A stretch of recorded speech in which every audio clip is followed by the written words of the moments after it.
As I am a man of my word, and after conducting a Twitter poll, I have created Moist Ski Reads. I'm not entirely sure the direction I will be going with this channel, but I hear creepypastas are on the agenda, H.P. Lovecraft related writings. I'm not entirely convinced I want to read smut though, so perhaps I should rule that out now. I will, once the background, banner, icon, and other such things have been made, be uploading that on a whenever I can kind of schedule. We're going to try and build towards at least once a week, but there's no guarantee just yet. Link to the channel, Moist Ski Reads, down below. Now the subject of today's video, I had initially thought upon seeing the article was like a pre-April Fool's joke.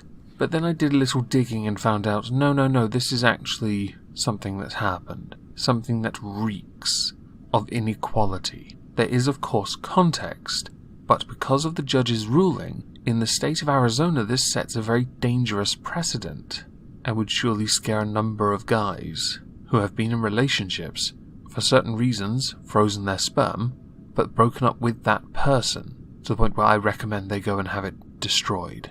Another thing this entire story we're going to cover reeks of is the argument made by many that women are not only a protected class within our society and America, but also hold on to certain rights that men do not have. I did notice as a direct fallout to this, many people tweeting that men should have the right to financial abortions if there is a child involved and they do not want it, because they don't really, for the most part, get a say on whether a child or a fetus is aborted. Let's face it, no, they don't.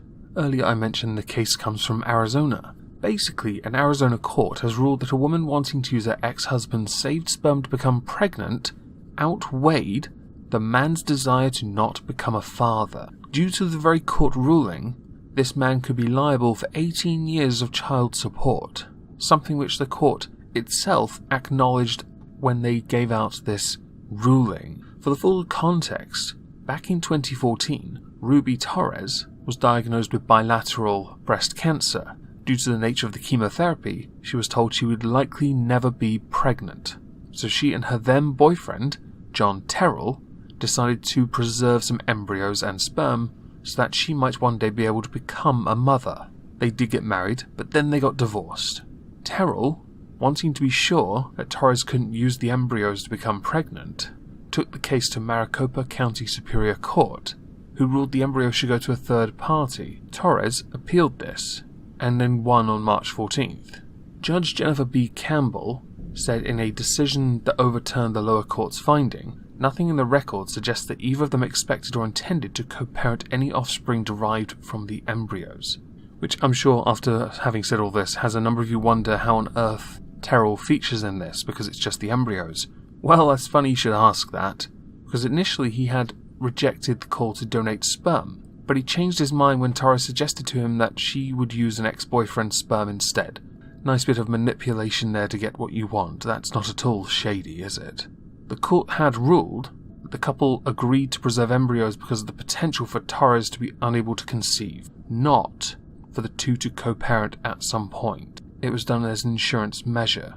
In the judge's dissenting opinion, Judge Maria Elena Cruz wrote that Torres and Terrell signed a contract when they preserved the embryos that both parents would have to provide express written consent for the embryos to be used, with Torres even acknowledging this, being quoted as saying, "We did sign a contract and we agreed to these provisions." Well, apparently this means nothing, because the court has summarily ignored this. Judge Cruz did say, "Do contracts matter? I believe they do. Therefore, because the contract of these parties explicitly prohibits the outcome reaching by majority, and because it is outside my purview to reweigh the evidence, I would affirm the trial court's judgment, or, in the alternative, remand the matter to the trial court for a new weighing on the parties' interests." Now, in the Arizona Republic, which I have linked below, it has reported that the case caused state legislators to pass a law last year that would free individuals in similar situations from being responsible for children conceived against their will, with the Republican describing the bill as requiring that viable embryos from a divorced couple be awarded to the parent who will allow a child to be born, but also states the other parent has no rights or obligations, something which I am fully in favour of. There was a growing trend when I was a teenager for girls to get guys from London of a certain ethnicity with the explicit task of getting pregnant from that guy. That guy didn't want to be a parent or anything. They just wanted to do white girls. Sorry, white girls. I don't have an issue with the interracial bit, by the way. Although the end product reeks of stereotype. The child grows up without the father, idolises the father, hates the mother. The mother would then fleece the father, who didn't want to become a parent in the first place, for money. Something which I have actually noticed happening still, even in my pokey little seaside town. It's really trashy just to go for guys based on race with the sole purpose of getting pregnant because of it. And I would argue, if someone doesn't want to be a parent and you are forcing that upon them, you're a really shitty person, and there should be something in place to help those that don't want to be parents. And as it is somewhat important, I would point out, the bill that has been brought up doesn't actually help Terrell at all, because this helped those afterwards, which means he could in fact be done for child support, should Torres use the embryos, which he hasn't used yet, which does raise a number of questions about why this had to go so far if she still hasn't even used them yet. I also don't think it's right that his sperm, which is his property, should be used. If she wants to become a mother with her embryos, go for it, but not with his sperm. There are options available, are there not? Hell, there is your ex-boyfriend you could always go to, or a sperm bank, or go scrape the ceiling of an incel's bedroom. Okay, you know what, actually no, they don't want to be a parent either. Sorry, incels. I didn't mean to be offensive. That would be very inconsistent of. Oh, and another misspeak on my part. It's not just his sperm he should be worried about, it's the fact that because they were married, that he'd be responsible for the children. That is also something that should not be on him, because what she does with her life post-divorce is none of his business.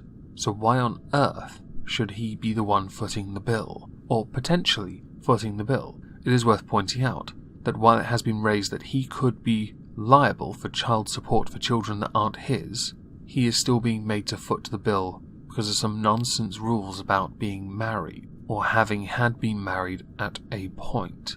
So whether his sperm features or factors into it seems to be redundant. And a final nail in the coffin, Torres did say that if she gave birth to a child, and she testified anyway, that Terrell could decide if he wants to be involved in the child's life. Well, isn't that sweet? A child he didn't want.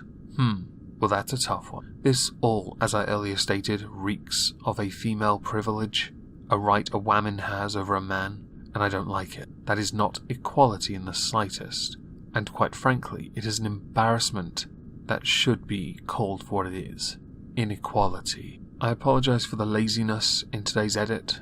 I really am, but I have to go to the hospital today to do some things. And so I have to be a little bit lazy in how I've produced this video. So I hope you'll have a lovely Monday, and thank you all for listening.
Welcome to my Emmeline Reed tutorial. First thing you need is this. A plastic choker, if you can see this. It's like these fucking plastic shitty ones you can buy anywhere really with a fucking pendant on it. I don't know if you can see this, but it's a small nose ring we can put on. I mean, she has a septum now too, so by the way, I think she fucking copied me. Fuck you, Evelyn, that's my style. Fuck off! My lovely mother, I love her so much. She gave this to me. It's a 3X turtleneck shirt. Next thing we need is this. It's a pillow. You know, something we can stuff our massive fucking tent clothes with, you know. Don't forget about the eyeliner, guys. It has to be really messy, really fucked up, and that's basically it. We might also include her behavior. Anne Boleyn has this Kentucky accent she likes to use. Things like, or obviously, or la, what is laugh, wah, and so on.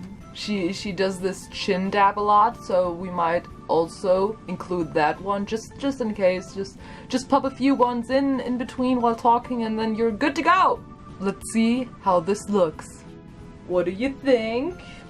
Just be honest, please be polite about it. No haters are allowed. Sorry guys, I'm a hot mess.